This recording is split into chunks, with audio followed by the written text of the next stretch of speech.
YouTube fam, how y'all doing? It's your Uncle Tim. This is Uncle Tim Rants and Reviews. Fam, first of all, thank you for all the love and the support. Thank you for all the positive energy. Thank you just for you being you. This is not just a channel. This is a community of collectors talking about things dealing with collecting. Fam, the other day I was talking about scalpers and resellers, and man, I opened the door for that one. I put my email out there, and man, somebody read me the riot act, man. And I had to sit back and really think about what they were saying. They said that I wasn't really portraying the situation correctly. Again, they're in it to make money just like a retail store. If they sold it for the same price that they bought it for,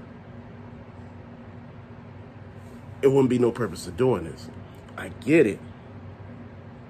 I was asking, what's the deal with damn near the double to the triple? And he said something, and he said, I'm going to say this. Again, these doubles and these triples, sometimes you don't look at the prices that are associated with selling on these platforms. People want free shipping and all of that. He said, you know what? You still got to pay things from out of here. You got to pay taxes on this stuff. I'm talking about the seller, paying taxes to the IRS and all of that. He said, you don't think about all that. He said, with each thing that we sell, we got to think about all that. He said, if you here and you doing it for real, he said, you got to think about everything that's going on. This is not just a one-off or some simple ass stuff. He said, man, this is my livelihood. He said, I look at it, and I treat it like a business. Like when you go into a store, he said a store got the set price for like $25 plus tax, okay.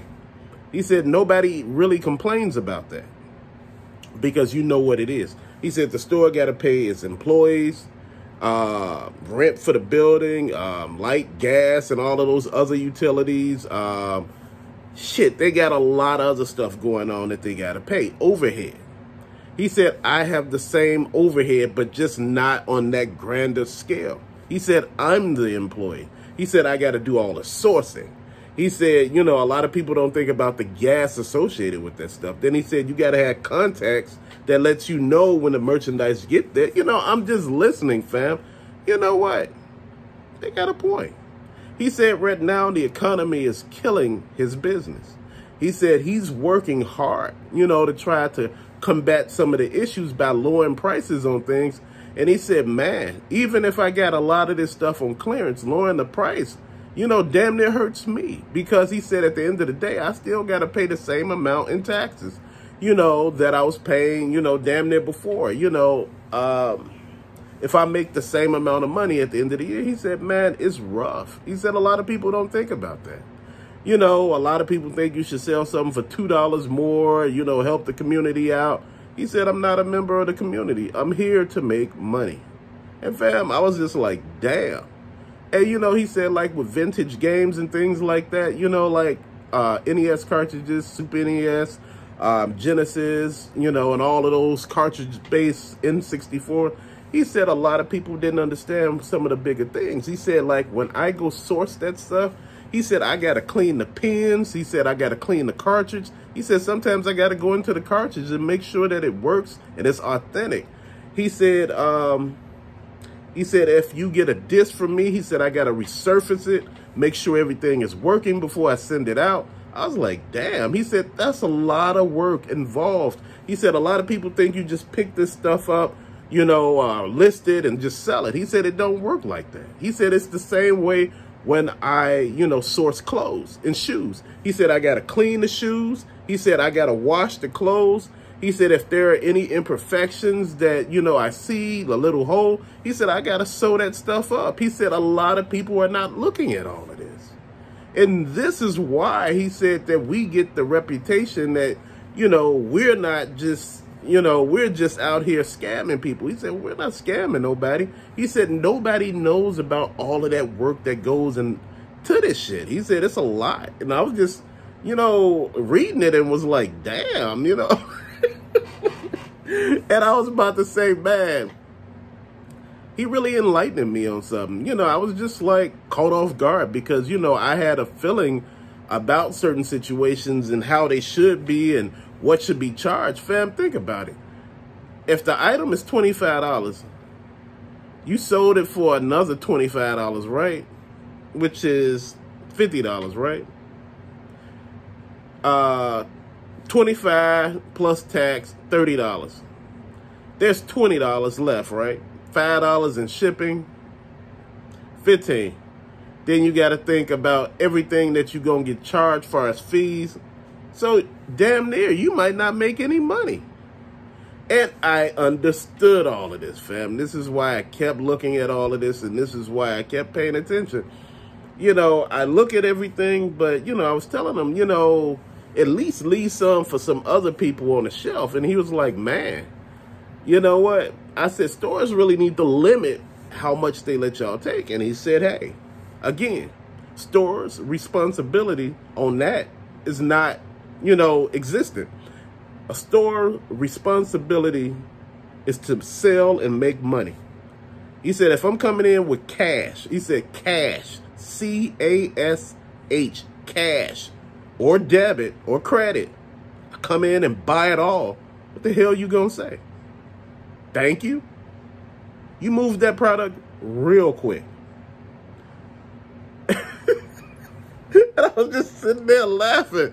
You know, as I read this, man, I'm like, damn, he got a good point. It's, you know, again, this is all a business.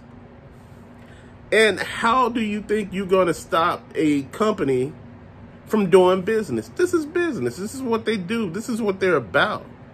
This is the main focus of all of this. This is not, you know, for friendship or anything else. They're there to make money. You know, it's like when you go to your job, you want to be paid for your work. This is what they're saying. They want to be paid for their work. You know, you putting in this amount of money, you want to make sure that this amount of money is coming back, fam. At least a little bit more. I've been looking at all of this, fam, trying to understand everything that's going on. And, you know, from what I'm looking at, he said if you really want to outdo resellers and scalpers and things like that, if you really want to hit, he said right now is the time to hit while the economy is the way it is. He said because people trying to sell their stuff for less, you know, and I've been looking at all of that, fam. We really, really, really, really need to dive deep into one of those conversations. You know, right now, why the getting is good, why these people are holding on to merchandise. You know, on eBay, if you pay attention, the prices on certain things are dropping because they don't got movement on them. And if they don't got movement, I mean, you just got this shit sitting on eBay, eBay charging you fees, and you're not selling anything. So what you do, you start sending out offers to try to get this stuff to move so you could put up more merchandise or buy better product. Man, because not everything is a win, fam. That's just my thought. Again, you know, just listening to this cat, you know, as I read it out loud to myself, it was just wow because, you know, I wanted to get, you know, like the points of this. And, you know, the points were what they were. It's too much. You know, sometimes you get tired. Sometimes you get frustrated. Sometimes you get angry. And sometimes you get angry with people, fam. You know, sometimes you want a little bit more. You know, and this is why I'm saying, this is why I'm pushing the area the way I am. You know, like, I'm pushing to get us all, you know, self-aware of everything that's going on with resellers, scalpers, stores, and every damn thing and like that. Because I used to think video game stores were scams, man. But I had to look at the overhead with them. Then I had to look at all the stuff they did. Just like with the stores, man, it's not a scam. It's just what it is.